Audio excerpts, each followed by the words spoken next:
let's explore the secrets on how to develop a thriving healthcare practice, especially in facial plastic surgery, as we interview our expert speaker, Dr. Ben Stong, on how he discovered his niche and then continue to learn how to best train and grow his staff, as well as overcoming the growing pains as you're running your own practice.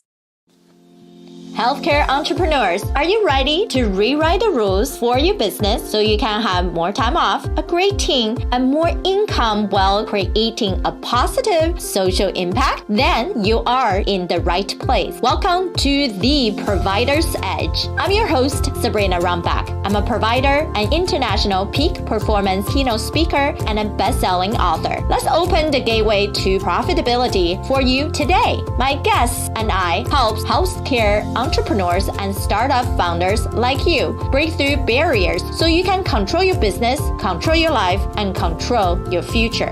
This is your defining moment to be a disruptor in healthcare. Welcome back to another episode. I'm your host, Sabrina Rumbach, and today we have Dr. Benjamin Stong here with us. He is the owner who has been successfully running his clinic in Atlanta called Carlos Facial Plastic Surgery. He is a world-class facial plastic surgeon with highly esteemed trained experience and recognitions in his field. When it comes to full range of facial plastic surgeries and skin regeneration procedures that Carlos offers, Dr. Stong understands the careful blend of art and science that it takes to create exceptional, natural-looking results. Dr. Stong is among the elite group of facial plastic surgeons in the country who is dual board certified and fellowship trained. Dr. Stong is dual certified in otolaryngology, head and neck surgery, and facial plastic surgery and reconstruction surgery. He completed his fellowship under one of the most nationally renowned plastic surgeon, Dr. Andrew Giacono in New York.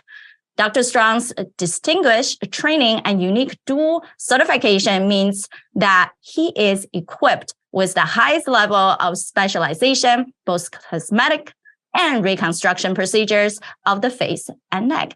Thank you so much, Dr. Stong, for joining us today. Thanks for having me. Yeah, I know the field of medicine is so many different ways, and then we can get in, and people find their own niche and to come out top. And so what was the initial passion you had brought you into medicine in the first place? And why cosmetic and reconstruction? Yeah, I think initially my interest in medical school probably came from my father. He was a physician as well. I had an example of a doctor in the family. And, I think like most kids who go to med school, we go to med school primarily thinking about helping other people in general and giving back to the world rather than taking from it. And then as I got into med school and progressed along, I really became interested in head and neck surgery. ENT, ear, nose, and throat is the lay term for it. Otolaryngology is the proper term for it. Just because I love the head and neck anatomy. And that's how I ended up going into otolaryngology, head and neck surgery. And then within that field, there's a discipline of facial plastic surgery. And I always gravitated towards that in my residency. It wasn't only about doing cosmetic work. I just liked the entire field of plastic and reconstructive surgery. And sort of went that way and decided to do a fellowship. And then in my fellowship, I got great exposure to a wide diversity of training, both reconstructive and cosmetic. And Dr. Giacono's mentality was to go out and start your own practice. And I sort of took that mentality and hung a shingle straight out of training 12 years ago now. Yeah, and that's very brave for people like in your position who just like, I just want to do it. Let's just get it started. Don't have to be really part of someone else, but really creating a community, a service of your own in whichever location that you wanted to get into. So what was the initial feel like when back then when you just started? Did you have any holdback or fear, or more of an excitement of you finally able to have a clinic of your own? Definitely a mixture of both. When you don't have identifiable income and you decide to make yourself completely dependent on your own, business generation of business by yourself, it's definitely anxiety provoking. I had a family at the time as well, so it wasn't just me. I had a wife and twin 1-year-olds at the time I opened the practice who were all dependent on me. But at the same time, I was very excited about it to be able to create something that I felt proud of and responsible for. And you never know how these things are going to shake out. But ultimately, I developed a really good reputation in the Atlanta community and across the United States. And as I became busier with cosmetic surgery and my results got out there, so to speak, and got busier and busier, we just gravitated more towards doing the cosmetic side of plastic surgery. Right. And I think that's very common in a lot of people I spoke to and work with, is that once in the beginning, it could be that sense of fear, but we were able to break through it and not let that become a roadblock, and to be able to say, I understand our own value, and knowing how good your skill sets are, how much value patients do care about the work that you do. And that becomes an inner drive to get yourself into that next level of growth. And as you start adapting, of course, the reconstruction side, those bigger surgeries is now the same as the cosmetic side. Is there a area that you like more? No, I think in facial plastic surgery, we essentially, in the cosmetic side of it. Now, I used to love doing all the reconstruction. I did tons and tons and tons of skin cancer reconstruction for the Atlanta community. And because we're in the Sun Belt, the Southeast, there's lots of skin cancer around to treat and take care of. But in the aesthetic side, I really enjoy diversity. I've always enjoyed diversity in my life. I get really bored pretty quickly if I'm doing the same thing over and over and over again. So I've developed my own lip lift technique. We're currently in the process of publishing that in a medical journal. And it should become the gold standard for lip lifting in the facial plastics world. I enjoy doing blepharoplasty and eyelid surgery, facelift surgery, rhinoplasties.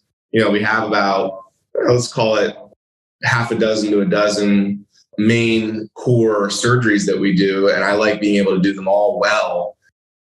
Every time I hear another doctor talk about what their favorite surgery is, to me, it's just a euphemism of saying, well, that's the only one that I'm really good at, if that makes sense.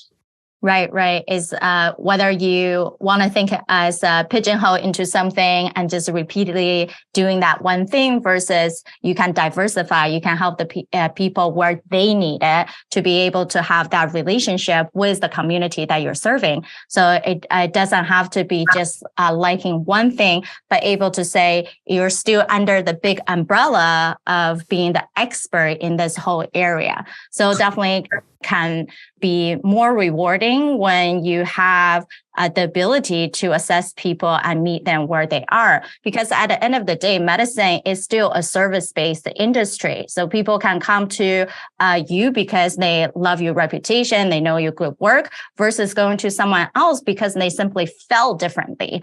So it's definitely important for that connection part of a community building while we have the expertise. So when you're running these practices, and especially Carlos has been growing and growing, and that's exciting. So at what point you feel like, oh, my team needs to build, I really need to offload certain type of work to other people. So I have the capacity, you have the capacity to get to the next level. Yeah, we're getting there. The best use of my time and Kalos' time is for me to be in the operating room. clinic procedures like injectables, Botox, filler. I still do it for the practice. I'm very good at it. But ultimately, my time is going to gravitate towards being in the operating room almost exclusively. But for right now, I do everything in the office, the non-surgical and the surgical side of things.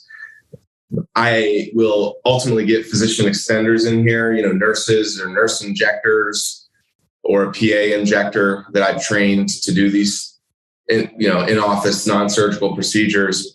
But for right now, I have the capacity to do it. We have estheticians that do, the med spa procedures, but eventually we'll be hiring somebody to do the non-surgical procedures that I'm doing in the clinic currently.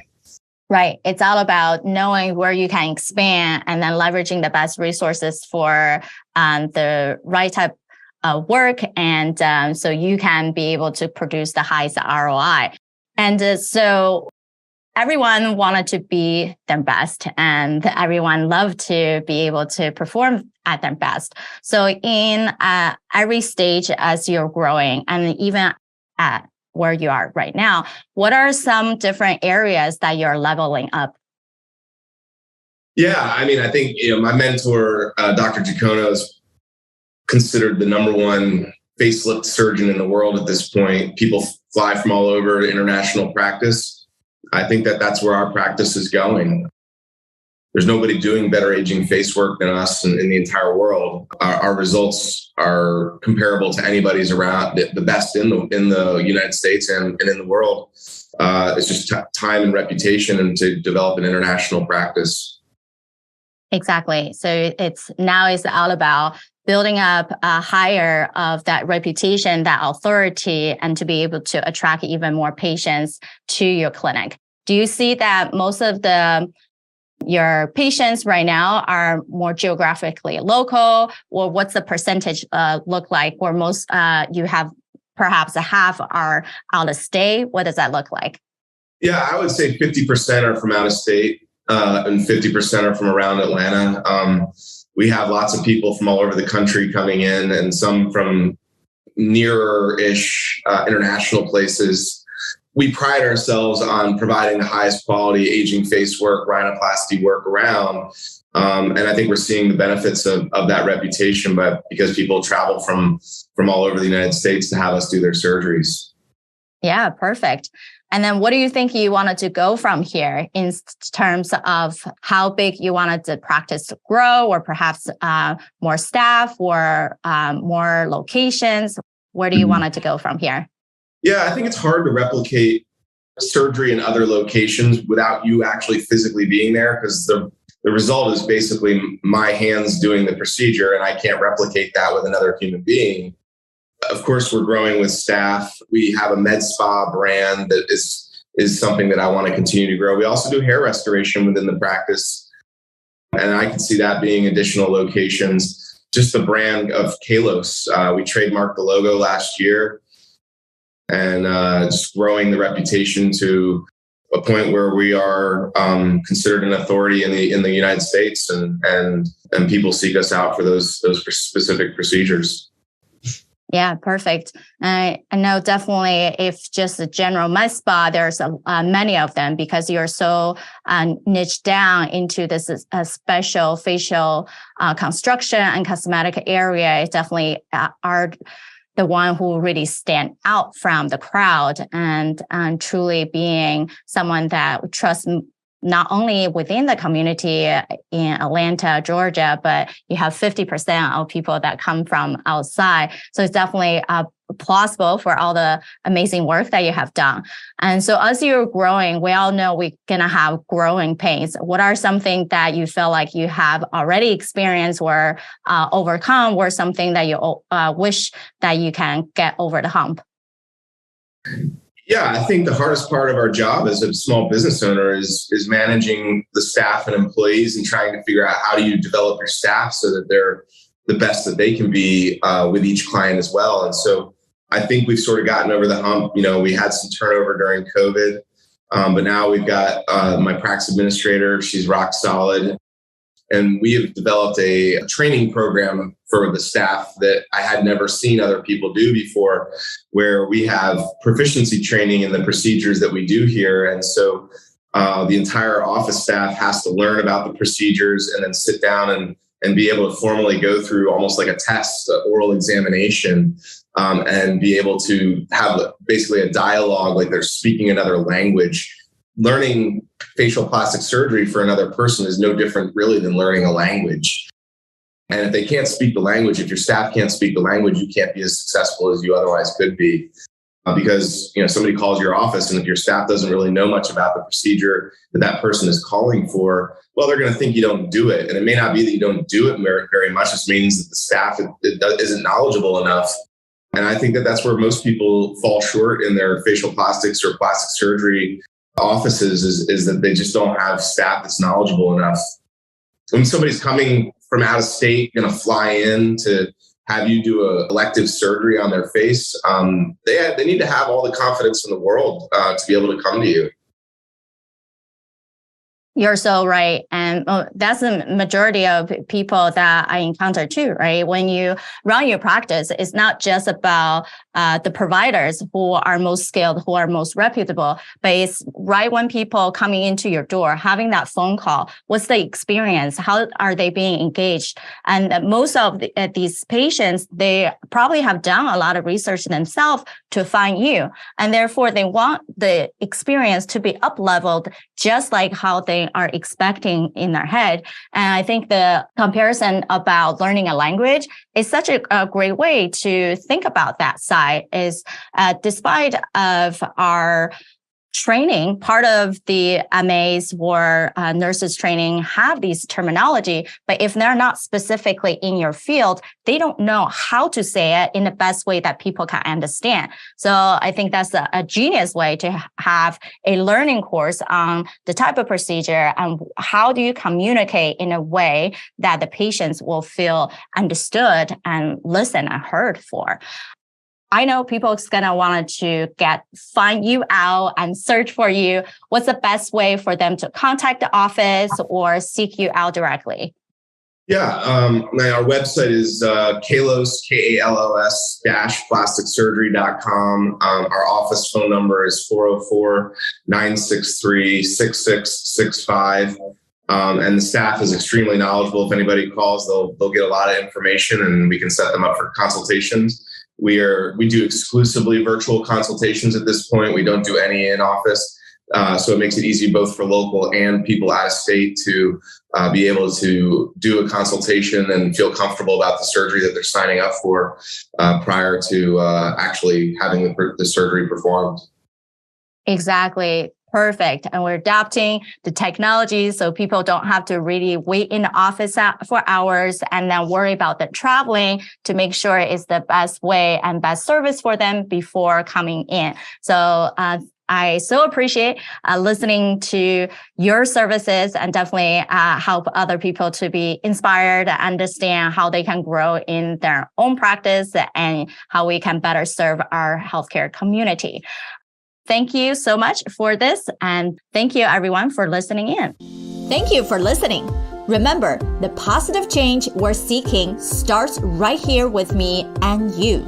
If you are a fan of the show, or if you are just having struggles or success that you're either experienced in the past or are experiencing now in the healthcare industry, these matter to all of us. I want to hear from you. Visit SabrinaRombach.com/connect and send me a direct message. Talk soon.